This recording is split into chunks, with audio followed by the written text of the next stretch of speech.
Hello, my dear friends. Welcome back to the Fluent Zone, your favorite place to enjoy interesting English stories and improve your listening and speaking skills.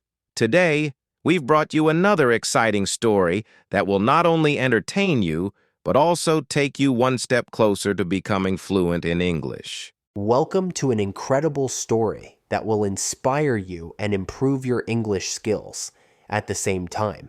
Today, we're diving into the life of Albert Einstein, a man who changed the world with his ideas and courage.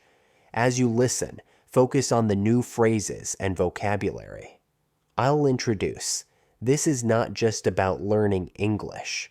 It's about learning how persistence and curiosity can lead to greatness.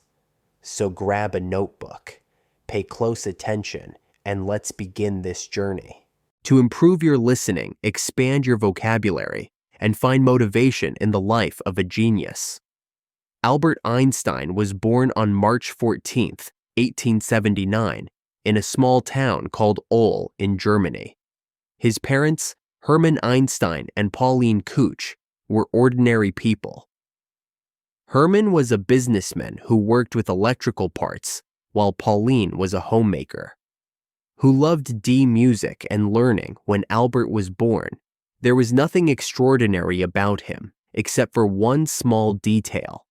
His head was unusually large. His family even joked about it, wondering if he would grow up to be a normal child. Little did they know this boy would grow up to change the world. Albert was a very quiet child. He didn't speak his first words until he was almost 3 years old.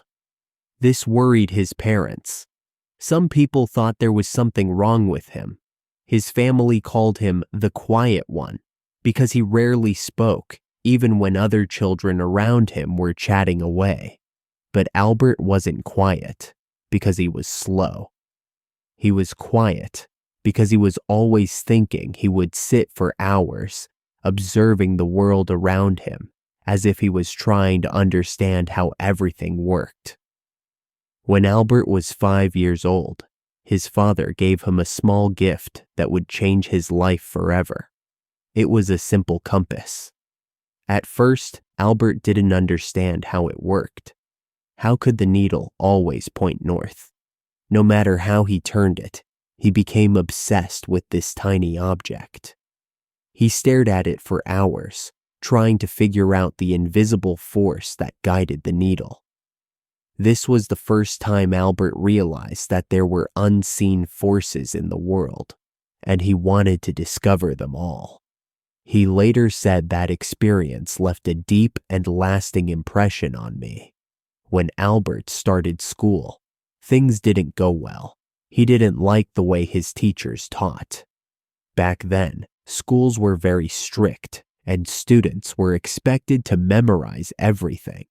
But Albert wasn't interested in memorizing. In fact, he wanted to ask questions and find answers. His teachers often got angry with him. One teacher even told him, "You're a disgrace. You'll never be successful in life." These words hurt, but Albert didn't let them stop him. Albert struggled with some subjects, especially languages. But there was one subject he loved more than anything: mathematics. He called it the language of the universe and enjoyed solving problems like puzzles. Despite his struggles in school, Albert's family believed in him. His mother, Pauline, noticed his love for music and encouraged him to learn the violin. At first, Albert didn't like practicing, but over time, music became a way for him to relax and think clearly. His uncle Jacob also played a big role in shaping his mind. Jacob loved math and would teach Albert in a fun and creative way. He once told Albert, "Math is like a treasure hunt. Every problem is a clue that leads you to the solution." This playful approach made Albert fall in love with numbers. Albert wasn't like other children. While others played games, he spent hours reading books and imagining how the world worked. He loved stories about great scientists and often dreamed of making discoveries of his own one day while walking home from school. Albert asked himself, what would it be like to ride a beam of light? This question stayed with him for years. It was the beginning of his lifelong journey to understand light, space, and time. When Albert was 15 years old, his life took a difficult turn. His father's business failed, and the family had to move to Italy. Albert stayed behind in Germany to finish school, but he hated being away from his family. He felt lonely and unhappy. Eventually, Albert decided to leave school without finishing. He couldn't stand the strict rules and harsh teachers anymore. Instead, he started studying on his own. He read books on science, philosophy, and mathematics, teaching himself everything he wanted to know. This was a risky decision. Many people thought he had ruined his future by leaving school. But Albert didn't care. He believed that learning was more important than following rules. At 16, Albert wrote his first scientific paper. It wasn't perfect, but it showed his incredible potential. He also applied to a prestigious school in Switzerland called the Swiss Federal Polytechnic School. However, he failed the entrance exam because he struggled with non-science subjects like French and history. Instead of giving up, Albert decided to try again. He worked harder than ever before, improving his weak areas and refusing to let failure define him. Albert Einstein's early life was filled with struggles and doubts. People didn't understand him, and he faced rejection and failure, but he never gave up. His curiosity, determination, and love for learning kept him going. Albert Einstein was determined to make something of his life after leaving Germany. He moved to Switzerland, a country known for its modern education system. Switzerland was different from Germany. The schools were less strict, and students were encouraged to think freely. This was exactly what Albert needed at the age of 17. Albert tried again to get into the Swiss Federal Polytechnic School in Zurich. This time he passed, however, his troubles weren't over yet. Even though he was finally studying at one of the best schools in Europe, Albert's rebellious nature made it hard for him to fit in. Albert loved studying mathematics and physics, but he wasn't interested in other subjects. His professors didn't understand his way of thinking. Some of them even disliked him because he didn't follow their teaching methods. One professor said, "You are a smart boy, Einstein, but you lack discipline." Albert wasn't the best student in his class. He often skipped lectures and studied on his own, while his classmates followed the curriculum. Albert spent his time exploring deeper questions. What is light? How does time work? Why does gravity exist? These weren't ordinary questions, and most people didn't have answers for them during his time at the Polytechnic. Albert met a young woman named Miva Maric, the only female physics student in his class. Miva was brilliant, and she shared Albert's passion for science. The two of them became close, often spending hours discussing scientific theories. Miva wasn't just Albert's classmate, she became his closest companion. They inspired each other and dreamed of a future where they could make important discoveries together. Albert once wrote to her together, "We will conquer the world of science." However, their relationship wasn't easy. Miva faced criticism for being a woman in science, and Albert struggled with financial difficulties. But despite the challenges, they supported each other and stayed focused on their dreams. In 1990, at the age of 21, Albert graduated from the Polytechnic with a degree in physics. He was excited about starting his career as a scientist. But life had other plans. Albert couldn't find a job. He applied to several universities, hoping to become a professor or researcher. But he was rejected every time. His professors didn't give him good recommendations because they thought he was unmotivated. This was a painful time for Albert. Imagine working hard for years, only to face rejection after rejection. But Albert didn't give up. Instead, he took whatever jobs he could find to support himself. In 1902, Albert finally found a job working as a clerk at the Swiss Patent Office in Bar.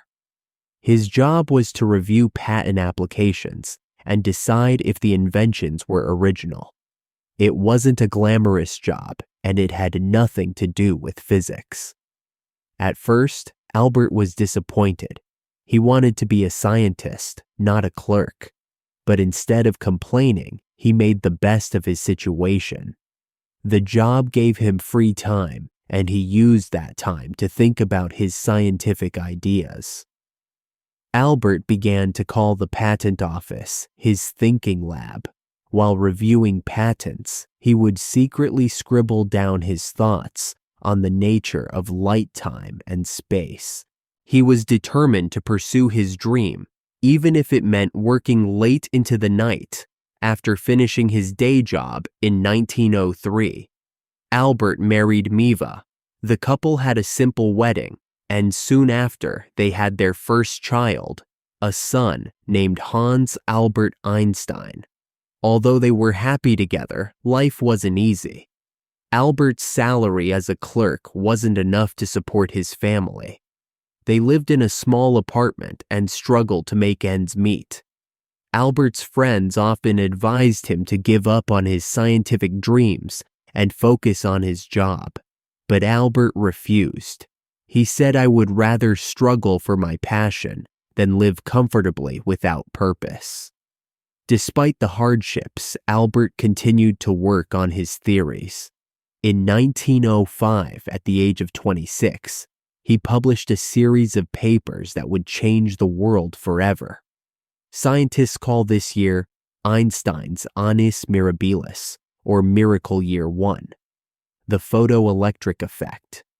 Albert explained how light behaves like tiny particles called photons. This discovery would later win him the Nobel Prize. In physics, to Brownie in motion, he proved the existence of atoms, which was a groundbreaking achievement at the time. 3 special theory of relativity. This was Albert's most famous work. He introduced the idea that time and space are relative, not absolute. From this theory came the famous equation EL-mc², which showed that energy and matter are interchangeable. These papers shocked the scientific community. Albert Einstein, a humble clerk with no university position, had just revolutionized physics after 1905. Albert's life began to change. Scientists around the world started to notice his work. He was offered teaching positions and became a professor at several universities. Finally, his hard work and determination were paying off. But Albert didn't let success get to his head. He continued to ask big questions and push the boundaries of science. He believed that knowledge was infinite and that curiosity was the key to understanding the universe. Albert Einstein's journey from a struggling clerk to a world-renowned scientist is a testament to the power of perseverance. He faced rejection, poverty, and doubt, but he never let go of his passion for science. His story teaches us that one failure is not the end. It's a step toward success. 2. Believing in yourself is more important than seeking approval from others. 3 big dreams require big sacrifices. By 1909, Albert Einstein's groundbreaking discoveries were known across Europe.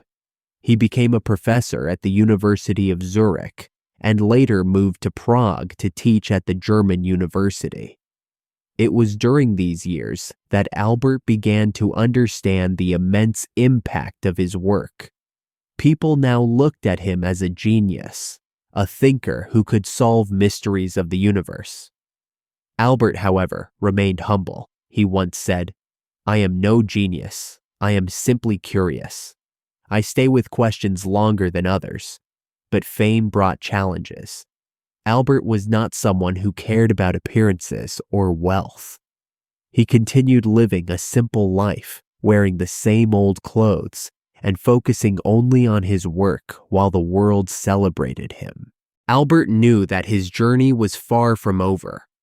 In 1914, Albert moved to Berlin, Germany, after being offered a prestigious position at the Prussian Academy of Sciences.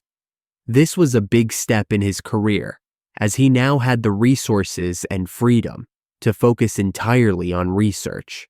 Around this time, the world was changing rapidly.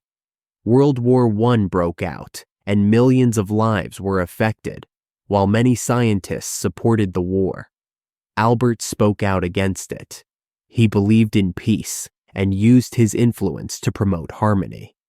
During this period, Albert's marriage to Miva began to fall apart. The pressures of fame, combined with their financial struggles in the past, created distance between them. In 1919. They divorced, though Albert ensured that Miva and their sons were financially supported. In the same year, something incredible happened. British scientists tested Albert's general theory of relativity, which he had been working on since 1915. The results confirmed his theory: gravity could bend light. This was a revolutionary discovery that changed how we understand the universe. The news spread like wildfire. Albert Einstein became a global icon. Overnight, newspapers around the world printed headlines like "Einstein's theory, proven true for the first time in history." A scientist was treated like a celebrity when asked how he felt about his fame. Albert replied, "If my theories are proven wrong, the Americans will say I am a German, and the Germans will say I am a Jew. If my theories are proven right, the Germans will say I am a German, and the Americans will say I am a Jew." This statement reflected Albert's wit and the challenges he faced as a Jewish scientist. In a world filled with prejudice in the 1920s, Albert traveled the world giving lectures and meeting other scientists. He visited the United States, Japan, and many other countries, sharing his ideas and inspiring the next generation of thinkers. Albert used his fame to advocate for peace. He spoke out against war, saying peace cannot be kept by force. It can only be achieved by understanding. He also supported the rights of minorities and refugees, becoming a voice for those who had none. But as his fame grew, so did the criticism. Some people accused him of being too idealistic, while others tried to discredit his work. Albert faced these challenges with grace, saying, "Great spirits have always encountered violent opposition from mediocre minds." In 1933, the rise of the Nazi regime in Germany forced Albert to flee the country. As a Jewish scientist, he was in great danger.